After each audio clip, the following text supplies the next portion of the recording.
Good afternoon, everyone. Thank you for joining us. Welcome to our first webinar of 2022. My name is Marissa Waterman. I'm the Marketing Director here at AAEES. Here with us today, we have Dr. Colleen Naughton.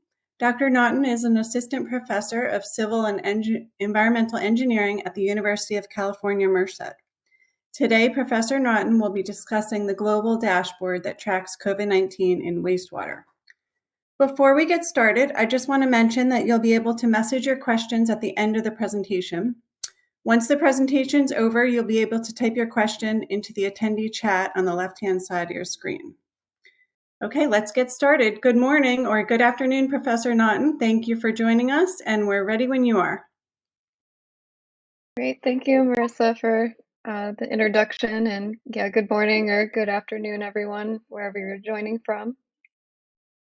It's a great honor to present to you again, and for receiving the E3S award from AAWS, and Happy New Year. It already feels like it's been a year, even though it's only the end of January. But hope everyone's hanging in there and still healthy and safe. So I'll be presenting today about COVIDPoops19 and beyond, origin, evolution, and impact. I'll probably turn off my video so the slide text is a little bigger, but feel free to say in the chat if you feel more engaged. If you've seen my video, I can share that too. I did present this summer along with a student team. Brooklyn James, shout out, is on attending right now on our Converging COVID-19 conference. That was a little broader about the conference and report out and other research. This is a deeper dive into the wastewater. And if you've seen some of my wastewater presentations before, this will touch on some updates for the dashboard and for the global data center, as well as some monitoring efforts that we have going on in California, specifically the Central Valley, like in the heart of California. And so let me turn off the video so you can see. This is the general outline for today. Again, you can ask questions in the chat if you want it to be more interactive, and I can try to answer throughout, and also we'll give time at the end. And I'll kind of talk about origin, evolution, and impact even within each of the projects. Everything kind of overlaps and meshes together, but there are some separate projects. Before getting started, my lab does more than just COVIDPoops19 and the dashboard and wastewater research, so that's been a big component of our research program. This is just a small amount of the students I have between graduate students and undergrads. Overall, we strive for food, energy, water systems for the underserved and all of us, so FUSE us in the United States and globally. So doing kind of convergent and interdisciplinary research, co-designing sustainable and culturally sensitive food, energy, water systems through life cycle assessment, so cradle to grave environmental impact assessment, mostly of different crops. And I have a grad student doing life cycle assessment of tomatoes, strawberries in California, and pineapples in Costa Rica. Ana Grace Alvarado and Hope Hopman is my first grad student. She's looking at 1,2,3-trichloropropane and contamination in the groundwater in California and globally. So we do a lot of different research, and my newest grad student, Kristen Kadansky, is head of the wastewater projects we have going on. So this is a huge collaboration or effort, and I couldn't do it with all the help of my students. I'll get started with a little background. Many of you on the call are probably very familiar with wastewater-based epidemiology or wastewater monitoring or surveillance, but in case anyone's new to it, or just give a really brief overview, so apologies if it's a little repetitive or you already know, but wastewater-based epidemiology has been used before COVID-19, though it's really taken off and expanded. So a way of monitoring different pathogens or chemical compounds to track human health indicators. So we're kind of used to sampling and for environmental engineers and scientists in water bodies or from treatment systems to make sure we're meeting regulations or not causing adverse impacts to the environment or people. But you can use some of the same tools to test for concentrations in the influent and to give overview of what's like how much the community spread there are of different pathogens. So this was used in poliovirus and poliovirus eradication, and still used today as a surveillance tool, and also helped with targeting vaccination before. And then in a lot of environmental engineers and scientists and public health professionals adapted this tool for SARS-CoV-2 to find it early in the pandemic. Early on, Italy was one of the first outbreaks outside of Wuhan, and they were using it. And so also Netherlands and Arizona in the US were some of the kind of early adopters, and also some other countries, Canada as well. So a lot we're doing at the same time. This is like sort of the workflow. So you can sample from a wastewater treatment plant. You can also sample from maintenance holes or in neighborhood level or at building level. There's also non-sewage systems. You can sample in rivers or open canals in like the low and middle income countries, and people are looking at sampling in septic tanks and even porta potties. This is based off of a workflow where we're trying to minimize the errors throughout the process.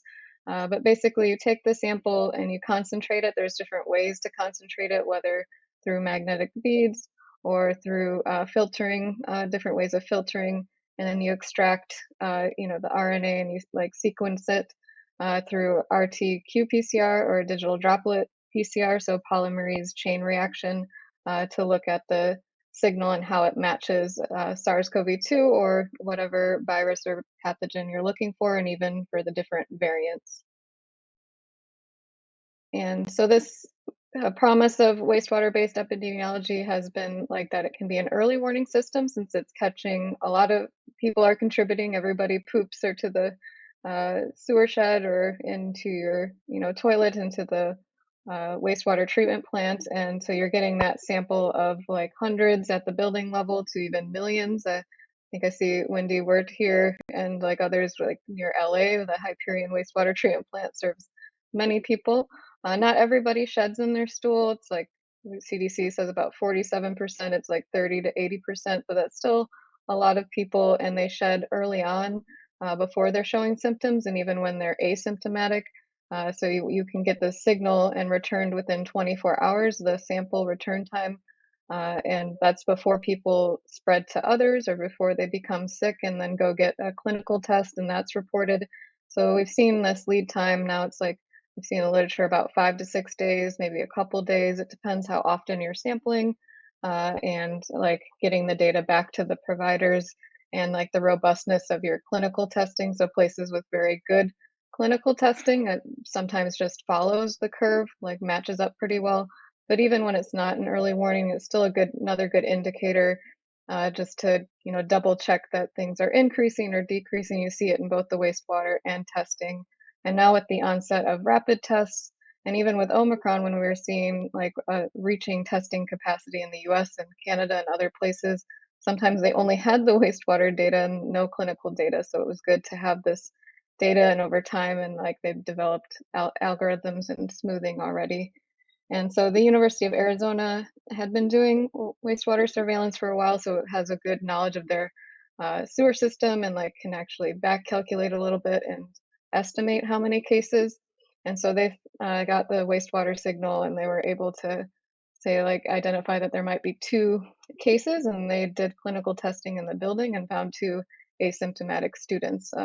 So not everybody has that great of knowledge of their sewer system, or it's not really used to estimate cases as much, but it still can be used like as an indicator over time, like, oh, this is higher than 2 weeks ago, or this is higher than it's been ever in the pandemic, similar to case numbers or case data.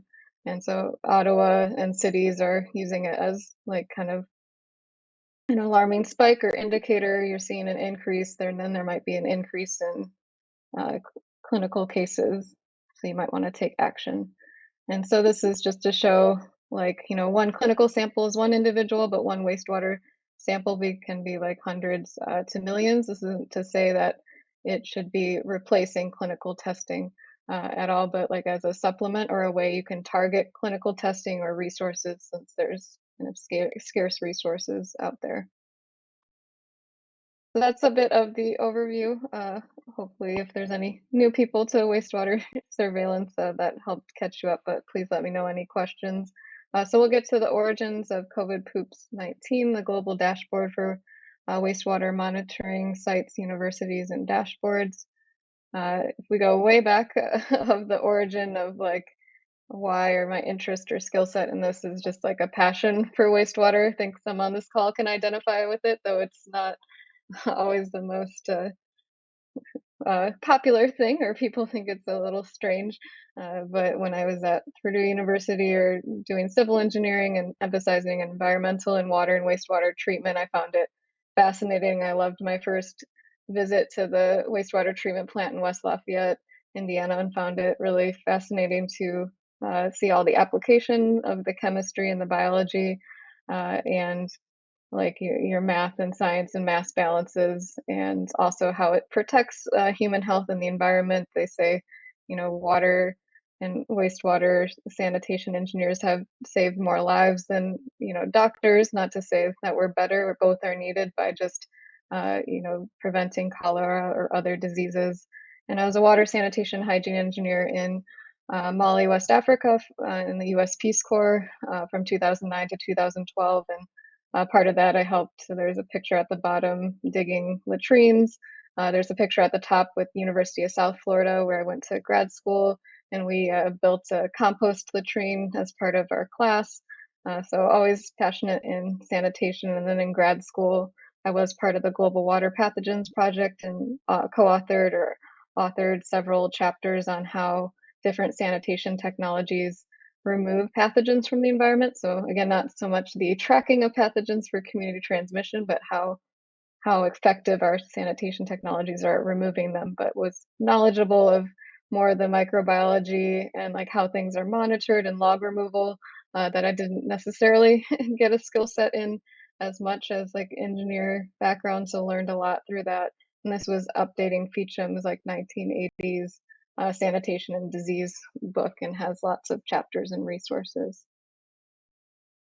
And then, the pandemic hit, and it was really difficult, and we're all on lockdown. And I was like, what can I do to help? Or like, how can my skill sets be of use just to help also manage like with dealing with the pandemic, and then seeing the Johns Hopkins University dashboard of cases and deaths, and like knowing about wastewater and everything that was going on. I'm like, it would be great if we had a dashboard for wastewater and had this like early warning dashboard. It would be awesome. So that was kind of the inspiration. I always want to give credit to them and for their maintenance of this dashboard, which is huge to kind of track spread throughout the world, and now vaccinations as well. And the inspiration is also through all of you. A lot of you are environmental engineers, scientists on this call, maybe involved in some of these efforts. And I'm active on Twitter since grad school. We kind of integrated Twitter into some of our seminar courses and engaging the general public and science communication through social media. And I just saw a lot of people tweeting about monitoring in the wastewater, and also all the, aerosol scientists, air scientists, and like everybody in environmental engineers and science like helping with the pandemic in their own way. So we did have this National Science Foundation funded conference, and that was an inspiration. So it couldn't for the dashboard and to try to aggregate this, and that's where COVIDPoops19 Twitter account and dashboard was born as well. So wouldn't exist if people weren't doing the monitoring. And we applied for some seed funding through a University of California joint like Center for Information and Technology Research in the interest of society, Citrus. And so got like $50,000 there between me and UC Davis on wastewater to look more into the wastewater monitoring specifically. That was when we didn't necessarily know if it was spread through wastewater or not, and kind of looking at risk assessment, and especially for vulnerable populations. And luckily we found it was pretty minimal risk, but they were still using wastewater to track the spread. So then putting together a dashboard, we use GIS in my lab and in my research a lot, along with life cycle assessment. And but I didn't use ArcGIS like dashboards as much, but took some tutorials and learned how to set that up. And then in addition to Twitter, I do daily keyword searches, like 6 different ones a day of like COVID-19 and wastewater, or SARS-CoV-2 and COVID-19, or sewage as a popular term in Europe. So 6 different combinations there, and follow a lot of different people doing the monitoring. So look at the general feed. Went to a lot of webinars at very different times at all hours of the morning. I felt bad for subjecting my students to like 2 or 3 a.m. like calls that were, Australia or Europe or uh, Asia and everything. And just we only post public data, but we kind of find out about websites or monitoring or news sites through webinars, and through the Wastewater-Based Epidemiology Collaborative has a Slack channel, and then there's a research coordination network, and went to most all of those webinars and just general literature searches. And there's a link to a Google form. We've had over 90 submissions that way for people to submit their sites and points. And then we filter based on dashboards or data.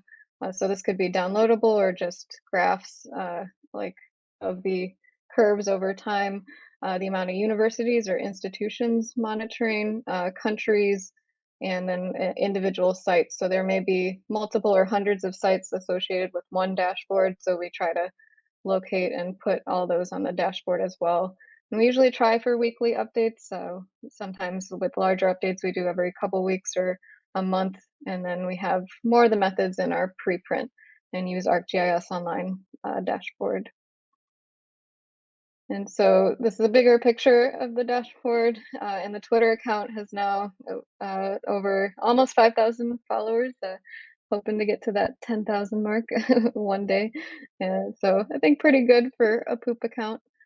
As I've said, not any like Kim Kardashian or big influencer, but it's a lot of people, and not just engineers and scientists, but there's general public as well too. A lot of great supporters that tag us and things and ask questions. And so this is the evolution from, so we took a while to aggregate the information.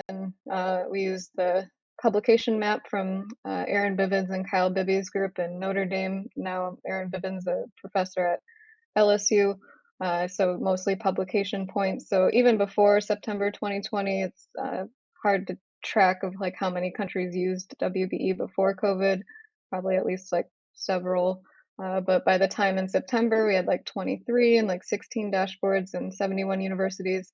Of course, we get a lot of data from the US, so we try not to be too US centric. So there is a lot of concentration and activity there. And then in October, like a year later, it had really like doubled the amount of countries, quadrupled universities, and we added site points, so over 2,000, and luckily a bigger increase in dashboards. And now we're at like over 100 dashboards, 58 countries, like 270 plus universities, and over 3,000 sites. So kind of goes through spurts. We're at a backlog right now of like updates over the holidays and with Omicron and just the new year.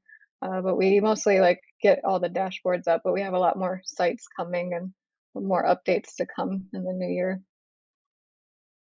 And so this is the dashboard just in the past year. It doesn't let you view longer than that in one frame, but we've had over 63,000 visits, and it was 20,000 from September to January. So almost, it's like 80,000. So we'll get to probably 100,000 in some coming months. So we do have some peaks depending on webinars or news articles or people that share the dashboard. So a lot of people using it and using it on a daily basis. And yeah, this is the University Grand Prize and University Research Award. So thank you again, AAWS, and look forward to hearing talks from the other award winners that recognized it. And the impact, not just in people that use it or help with the dashboard, but it's also with the students involved. Not everyone's pictured here. Also, Ariana Tariki and Fernando Roman were undergrads and now are in grad school, one at Virginia Tech and one at University of Arizona. And so it really helps develop the skill sets of the students involved, and like they couldn't maintain or do the dashboard without them. They spend many hours on it, and I spend at least a couple hours a day and a lot of weekend time updating it as well. kind of addictive, but thank you for all your support of the young engineers and scientists. So getting more to the evolution beyond the dashboard, we are still trying to get to the Johns Hopkins University sort of version of COVIDPoops19 where the data is in real time or there's early warning, but the wastewater data is really messy, no pun intended. But there's a lot of different methods out there, people monitoring the solids versus the liquids, and just different ways of concentrating and normalizing the data. So it's kind of hard to put it all in one place. It's best to track one site over time and compare it for that site rather than between sites. But we still want to get at least the data up there and in a repository that's open so that it can share, other people can learn from it, and we can improve our data models as well. So this is where Wastewater Sphere, the Wastewater SARS Public Health Environmental Response Data Center was born. So after the Citrus seed funding, we got funding as part of this big collaborative project, partly funded by the Bill and Melinda Gates Foundation and through PATH, a health equity nonprofit. So it's a huge team led also by Dr. Joan Rose at Michigan State University, Dr. Gertjan Medema in the Netherlands. That was one of the first groups that was detecting SARS-CoV-2 in the wastewater. And so this is building back on the origin. I was a co-author in the Global Water Pathogens Project, so they've added some knowledge to practice tools, and now the Wastewater Sphere dashboard. So just a global collaboratory, like 800 members, and trying to have open access and knowledge and tools. And this was a good transition or natural path for this to take, and has a lot of followers and newsletters to support. And so the mission was to advance environmental surveillance to inform local and global efforts for monitoring and supporting public health measures to combat disease. So those are the partners there. We also have Ventec Technologies is our major like website or IT developer. And so in addition to the data, it does fund monitoring in low and middle income countries. So in Malawi, Bangladesh, Pakistan, Indonesia, Nepal, and others, supports monitoring and also directly funds it since there was like kind of a lack of monitoring in low and middle income countries. And also there's use case studies for public health use cases and to share success stories. And this is also COVIDPoops19 flows into WSphere, and getting the data. Part of how we harvest it is through the dashboards. We do have the preprint, as I mentioned, but in that preprint, tracking the countries. So this was from 1 year's worth of data. I know we have more dashboards now, but it's similar distribution where 2/3 of the monitoring or countries are in high income countries and only 35% in low and middle income countries. I think we only have one country that's a low income. The rest are kind of middle income or lower middle income. And even though there's a lot of more data now, and that's great, and there's a lot of dashboards, it's still like a small subset of the data and monitoring that is out there. And so, and even among the public dashboards, I think we're closer to 50% now. Not all have data that's downloadable or open. And so this is the data center.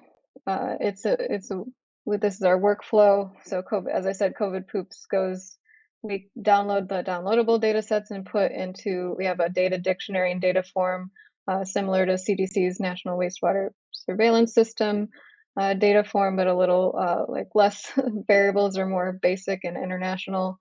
We have the data providers from the LMICs that are funded, but also people that come to us and want to share their data on the platform. And then there's a lot of in between data use agreements and the filling in the template and lots of meetings. And we also do a lot of support for those monitoring in other LMIC countries, even getting the output from the PCR and making sure you're doing the right calculations from that. So I've been getting in the weeds of the data. And so a lot of this is still in Excel or CSVs. And then we like kind of upload, and we do use Esri products for the like map and visualizations, but there's also like a web-based form. So you can go to sphere.waterpathogens.org So we have, this is kind of like COVIDPoops19 dashboard, but it's just the dashboard points, and then the ones with, you know, highlighted in green or yellow are the ones that we have data for. Yellow is like not as much complete, or doesn't have some of the information, maybe doesn't have flow rate or population. And then the green has like all of our minimal amount of data. So we are adding the extra 13 dashboards. We have like over 16 data sets in 27 countries. And so when you click on one of these points, you'll see all of them have like a standard visualization. So if they have population data, the circles will get bigger depending how much population is monitored, and red for presence of the virus, green for absence. And then you can look at trends views if the concentrations are increasing over time. I think we do the log uh, amount of increase over the past 5 samples like CDC does. And then you can actually see the data, and there's like a trends view, and you can play it over time. So a lot of fun things you can do with the data and visualize it, but at least it's the same for each country. Like all these 113 dashboards are awesome, and there's a lot of different visualizations and everything, you know, but there's just a lot of differences, and it's hard to find where things are. So it's nice to like kind of standardize it for the visualizations, especially for the LMICs, and so that when you look from one site to the other, it's kind of similar. And this is Malawi. They do more non-sewered sampling, and even in rivers or like open sewers, and they were finding that the concentrations or presence was similar to the wastewater treatment plant. So you can still use wastewater surveillance in these settings for non-sewered areas. So we do have some of those data sets there, and you can view it. And so we also do like bi-monthly updates. We are getting through a bunch. Some were more updated like late fall. So the best place to go for the most current data is the current dashboard. But we try to create, you know, the repository, and where you can download the samples and then the data template and all the data as well. And some of them we do have automated, so they automatically updated, like Scotland. I think we have at least 3 that we're able to automatically update, and we're trying to move towards more automation. And like the Canada open data model, that's also going to be used by the Europeans. We're going to make sure that our data sets can talk to each other, so that you can export to WSphere format, and we can export from WSphere to open data model to talk to each other, because we have some data sets that they don't, and vice versa, and some overlap. We do have Ottawa's data on our dashboard, but lots of samples, over 35,000, over 1,000 sites, different lab methods, and we have 3 use cases I'll talk about. And we have at all different scales and different gene targets, and sewered and non-sewered settings in different countries. And so we're still expanding. Right before this call, it was on our weekly calls where we get in the weeds about the data, and we hopefully will have Queensland, Australia soon. My team just worked on that, and some updates. New Mexico also did a lot of correctional facility monitoring, and we're still trying to get more LMIC data. South Africa and Ghana wanted to publish their data first, like in a publication, before putting on the site, but we'll hopefully get them on soon. There's a lot of challenges though. I mean, it's fun working with the data, but as it said, it's still a lot of manual entering, and like my students enter it, then I check it, and then the IT person also checks it, and we're trying to introduce automation or general checks. But even with the data sets, Australia, Victoria, that's why it's a little outdated, is just they change their sites a lot of times. And so when you're updating it, some are like go inactive and some go active. And yeah, the calculations for the LMIC data, it was like we try to like trust most people with their QA QC, and not to say they're not good or talented in doing the QA QC quality control, but some just they're new to this method, so we're like, this doesn't look right. Or even we found errors in flow rate, or like just they forgot a 0, or like they actually then go back and correct it on their website, not just LMICs, but high income countries. We've caught some errors in their data that they posted and such, or inconsistencies. I mean, people are just super busy right now, and just trying to do the monitoring, and it's tough to review. And yeah, so we're trying and learning a lot through this process. I've learned a lot about data management. And the public health use cases, like why are we doing this? You get into the weeds about the data and the concentrations over time and like fun things you can do with it. But we're here to help with public health and help with the pandemic response. And so there's some good health actions that people have used the wastewater data for. Like some is just confirming absence and no action. Some is where there's an increase, or you can actually, if you're monitoring in the sewer shed or at different treatment plants, even you can see where it's increasing more and target clinical testing and even vaccinations or pop-up clinical testing. They've done that in the Netherlands a lot and even in the US. And just, yeah, as I mentioned, like kind of another added layer of surveillance, like another tool in the toolbox, not like a replacement for clinical testing and potential early warning. And yeah, it's been a good success for health and water authorities to work together more. And so we have 3 use cases. I know they're more in Europe right now. We are trying to get some of the LMIC ones up there. We are first focusing on their data and helping them with it, but hopefully I'll have Nepal's use case. But the Switzerland, Dutch, and Catalan ones have like great ArcGIS story maps and pictures if you want to check those out. And just if you on this call are doing monitoring and would like to share data or use cases, please feel free to contact me directly, or there's a contact form as well on the website or both the Twitter accounts. And I definitely monitor COVID poops every day, or if you know of someone, just better, word of mouth is how we're helping with this collaboration. So that's it on WSphere for now, and now more to the Healthy Central Valley Together monitoring. Since from the beginning, I really did want to get our monitoring on campus. We did it briefly for the outflow of the campus, and then I really wanted to get monitoring in the Central Valley since the Central Valley is a little bit more isolated, has lower access to public health resources, some of the worst food insecurity and poverty indicators, but had some of the least amount of wastewater monitoring.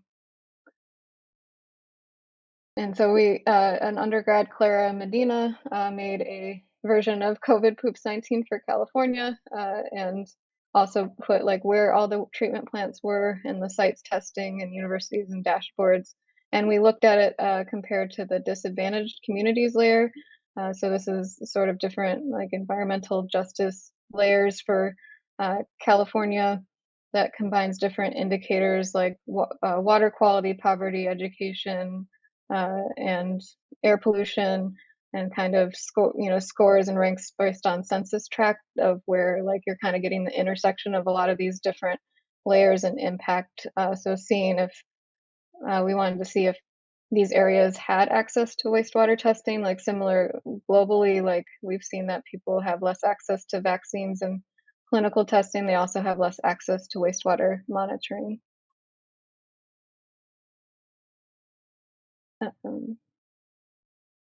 So we did more of an equity analysis, and this is hopefully coming out publication, but California is expanding. This was, as you see, we already have over 50 sites, and there's going to be more with the CDC having 500 sites this year through Lumen Ultra contract.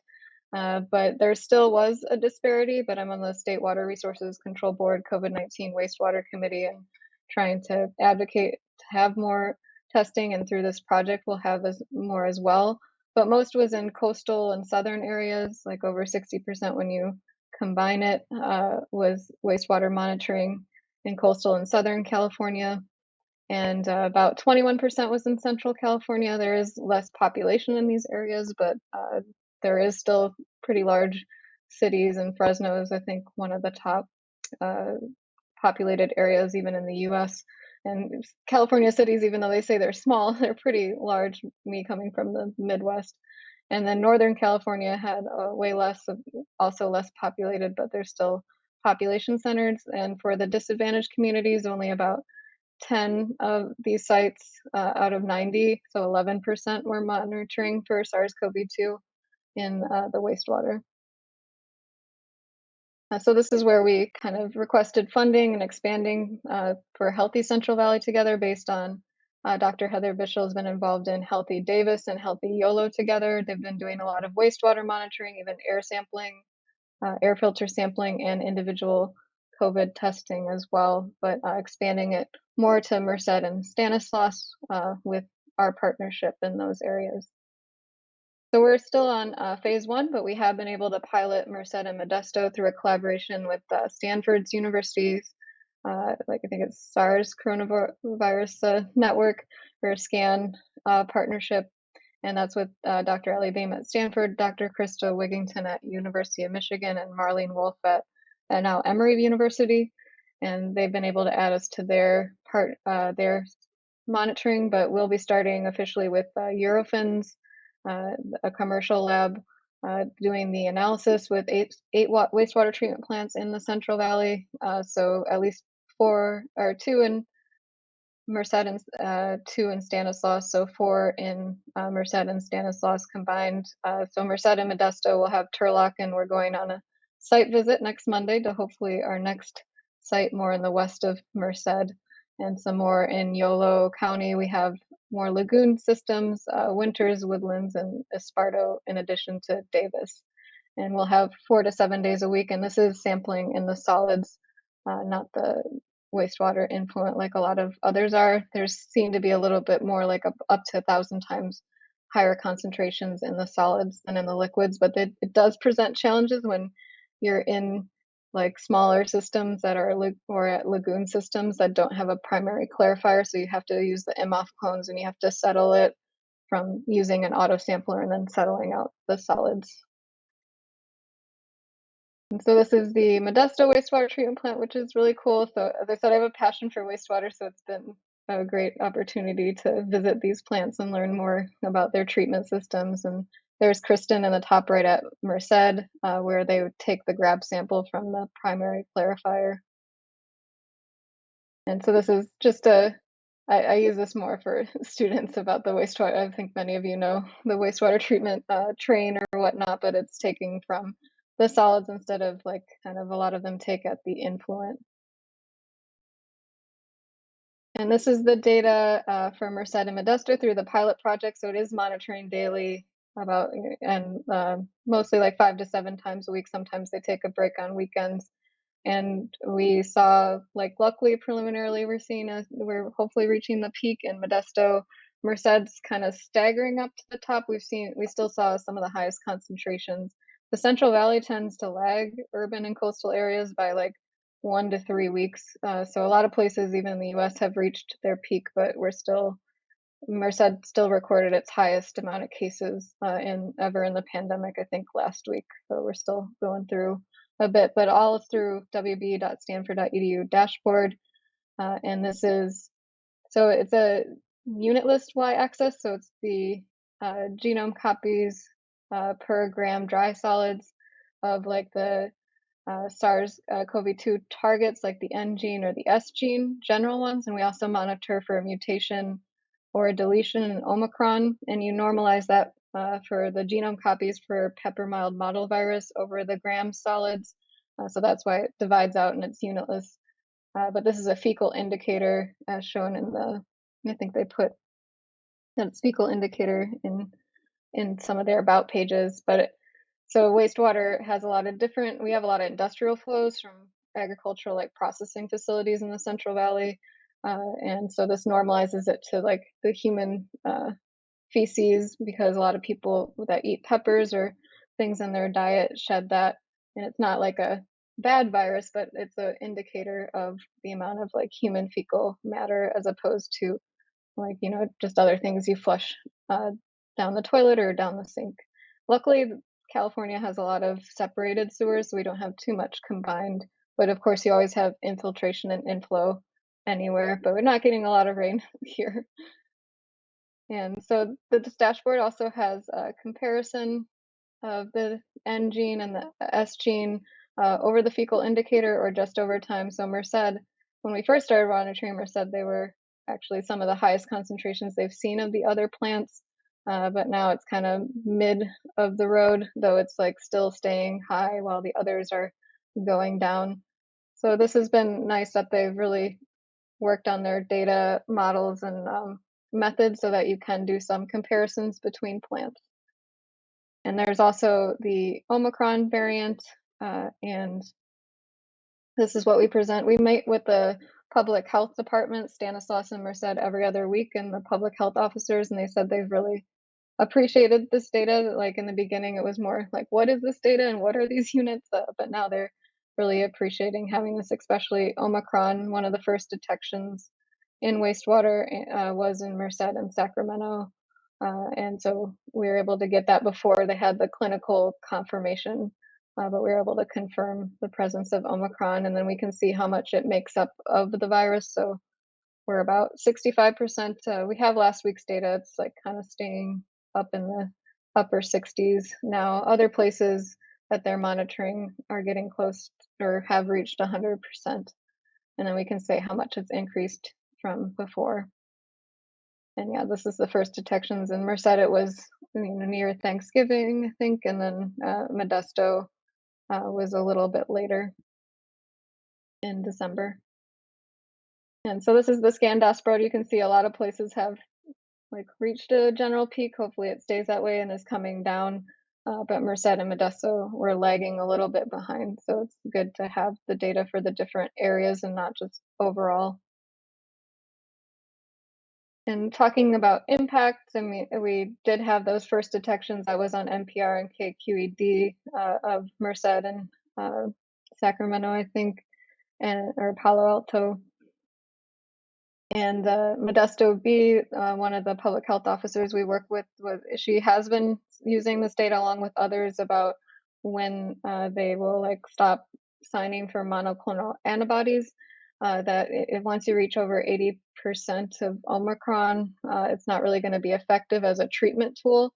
And clinical testing, it takes them 3 to 4 weeks to get back. So there's a huge lag. And now the wastewater, at least you can see the percents pretty quickly. And then the New York Times talked about the California monitoring, as well as like Houston and other areas.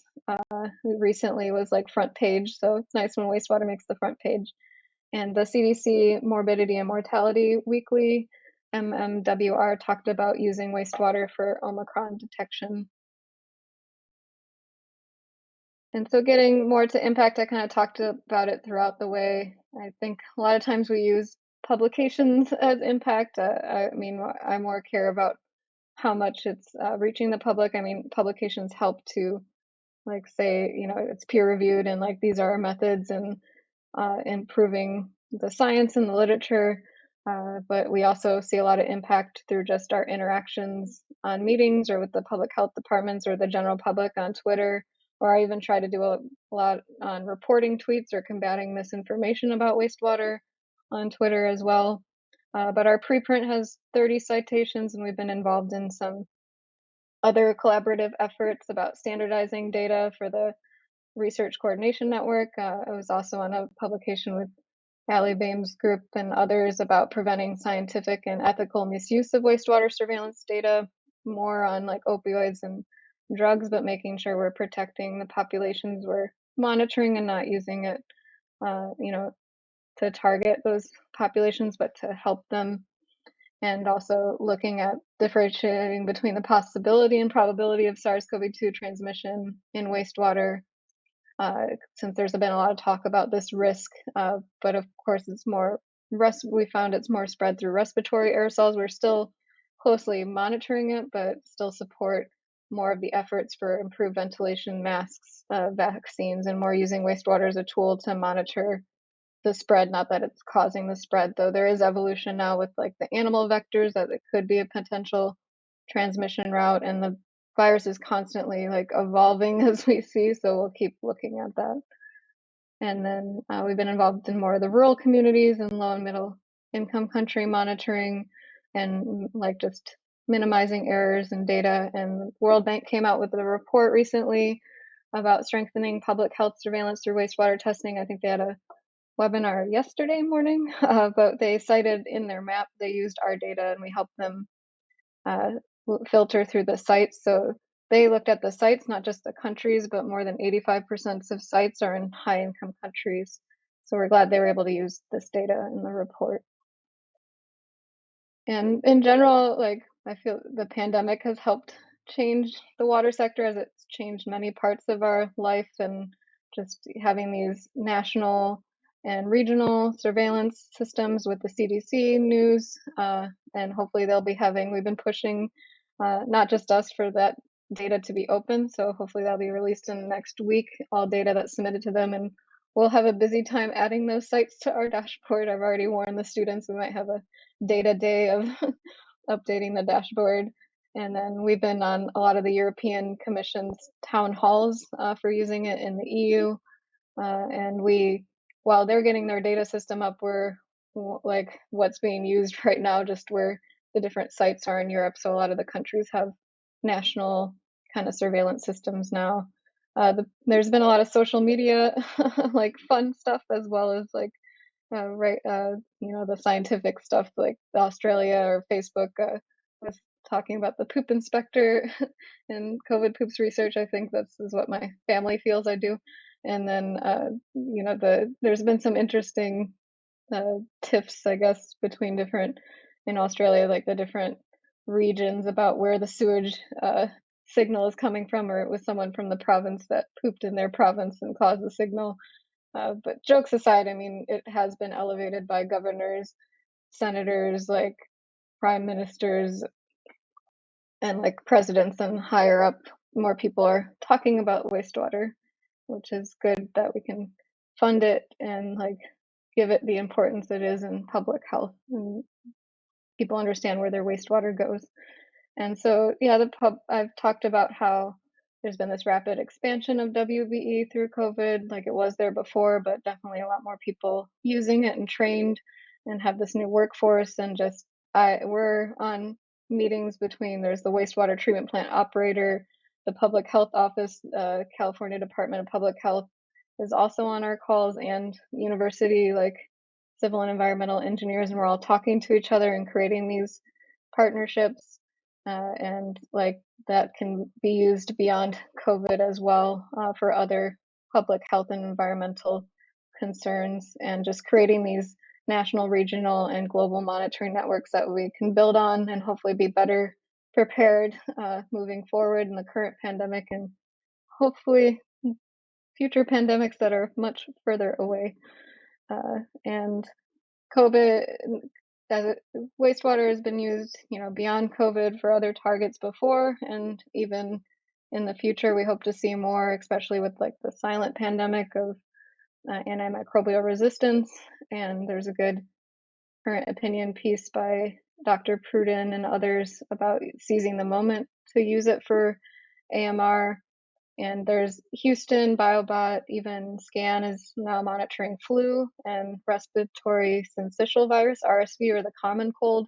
So there's a lot of places starting to use it for other targets as well. And there's talk of, yellow fever, dengue, arboviruses, and other things we can use. Hepatitis A has had some outbreaks among kind of more people experiencing homelessness. So it might be good to have more of a surveillance network for Hep A.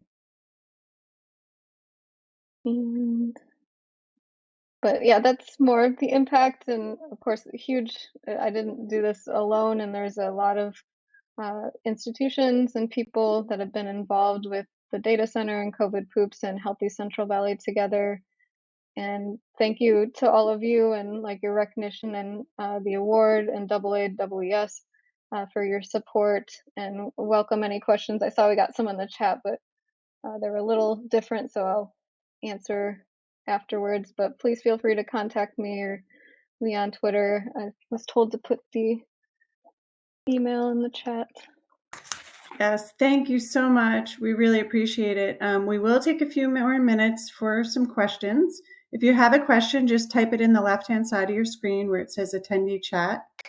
And you can just go ahead and start and just answer them at your own pace. Yeah, thank you. Yeah, and thanks for listening today. I know that was a lot. So they have you measured microplastics in treated sewage. I've seen some other studies. I mean, we're seeing microplastics everywhere, and it's making it through the treatment train. I know California, and I think Wendy's on this call and may know more. California is actually starting to create like regulations for microplastics and monitoring for them. But I have not specifically monitored for microplastics, but I know it's a concern. And they say what we eat about a credit card a year of like plastics, so maybe even more than that. So definitely needs to be monitored. Were there any other questions? I can put some of the other links and stuff in the chat.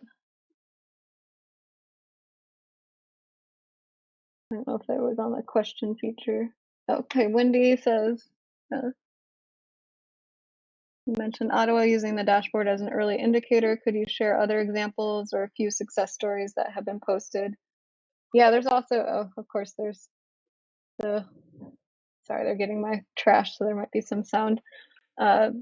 Yeah, I mean, the use cases we have there, the Netherlands was using it to target mobile testing sites. The EPA has like a compendium of some different use cases. They were using it in correctional facilities and were able to like kind of identify that there might be an outbreak, and it was coming. They have such careful track of who's coming in and out that it was coming from like outside, and were able to prevent it that way. There's a lot of examples in the sewer shed, I think in Arizona and Ohio, where they're monitoring at the treatment plant, but also in neighborhood level. And then they were able to isolate where it was coming from early on, like Australia was using it for some lockdowns. I think we're getting beyond that and more just using it to target clinical testing, even like where to target vaccinations. And like I've seen even just general like safety signs or like light up signs saying like wastewater signal elevated, like be on the lookout. Or just some people use it to, if they're traveling or whatnot, or if it's increasing in that area, they may take more precautions themselves. So a lot of good use cases. We do need to get more out there and how people have used it. Like Houston's doing an excellent job. They do it by zip code and give an update of where it's increasing. Yeah. Thank you. So Wendy asked again, of environmental justice element for California. What data did you use for demographics assessment? Census, CalEnviroscreen, SCAG. Yeah, we use CalEnviroscreen, so the disadvantaged communities layer, so that it's like the 25 percentile, or like it's the top 25%, but that's the like kind of worse off, like the highest indicators, the most disadvantaged of like poverty and like low income, like linguistic isolation, exposure to air pollution and water quality. So we did find that there weren't many plants monitoring in those areas. We're still going to do more of the analysis because the sewer sheds, we don't have sewer sheds for every plant, so we have to do like kind of a buffer around that. So some of the sewer wastewater treatment plants monitoring, of course, capture more of the disadvantaged populations in cities, and it is a good like way of expanding monitoring more equitably than clinical testing. But I still feel like we've seen overall with the amount of countries and even in rural and like smaller systems, it is a lot more work to get the sampling. There's less operators, there's less personnel. It's just more remote and getting transportation of the samples. So it's more difficult and might take more resources, but I think we should have some targets of those populations so that we ensure they're getting covered, since we've seen with the pandemic that more Hispanic and like Black and African American populations have been impacted with higher cases and deaths in the pandemic. So making sure we're reaching those populations with this resource, and we're still trying to do some of that analysis. I mean, our hypothesis is that it is less available to those populations, but you of course have to test it.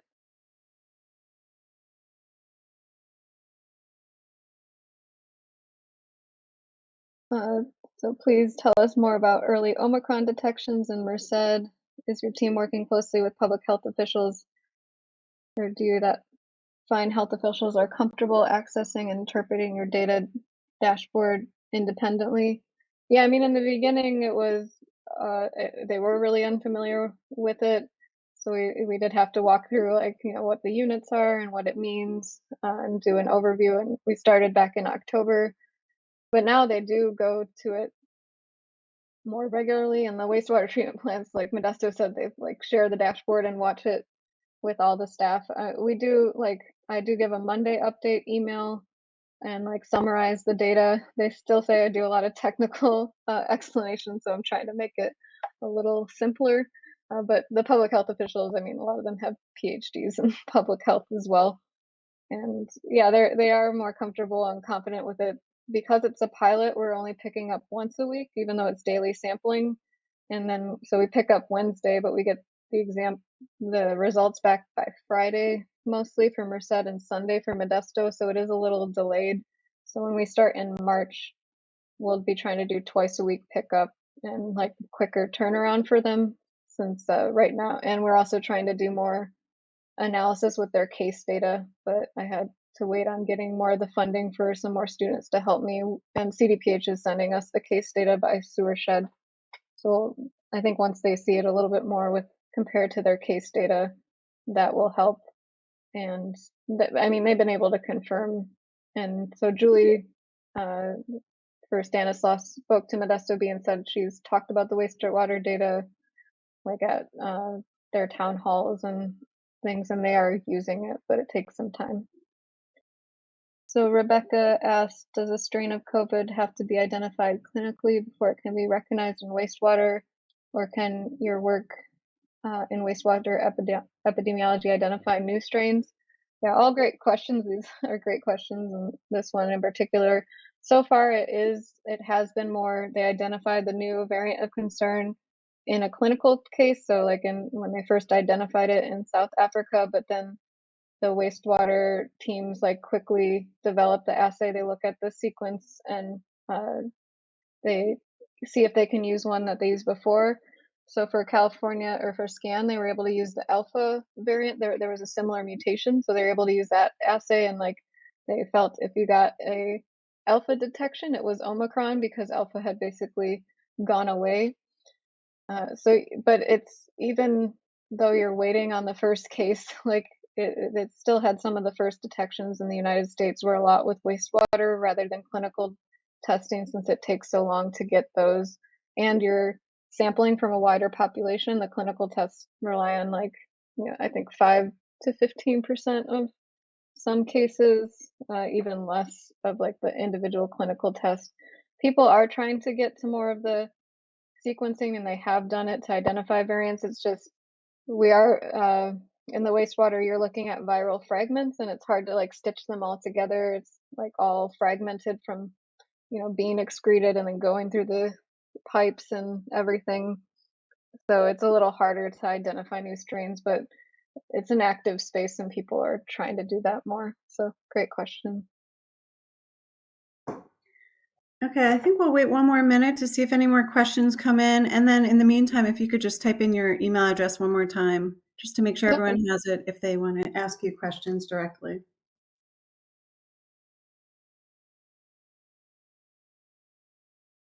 I'll put the dashboard link. Oh, great. And then I'll put these reports. I think I need to put I'll show up. There's the world. That's the World Bank. I need the MMWR one for Omicron.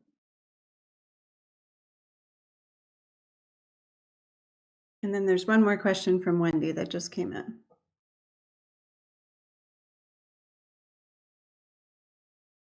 No, yeah, Wendy, what's next to get us to the Johns Hopkins real-time dashboard for California? Well, of course, as a researcher, I say more funding, or like the Johns Hopkins University dashboard has like 100 people working on that thing. And yeah, I mean, I think what's next, and jokes aside though, I think it's, being able to display and do some of the conversions of the data. It's just really tough with the wastewater data because it's so different, and comparing between plants is tough. So I think we can get closer to a Johns Hopkins dashboard, but it might be more like the increases are like up arrows and presence absence versus like actual concentrations over time.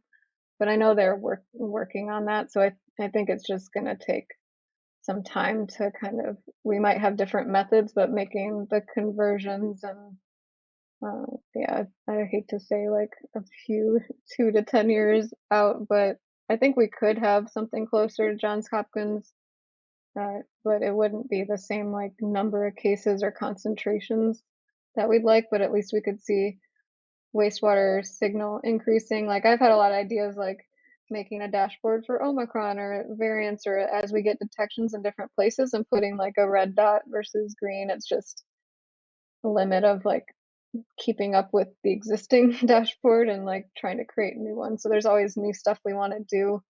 It's just getting the like students and getting them the support to be able to do it. Like some do through course credit and volunteer, but a lot of students at UC Merced are first generation college or also more disadvantaged and low income. So it's shouldn't assume that they can like volunteer their time to do these things, even though they would be interested.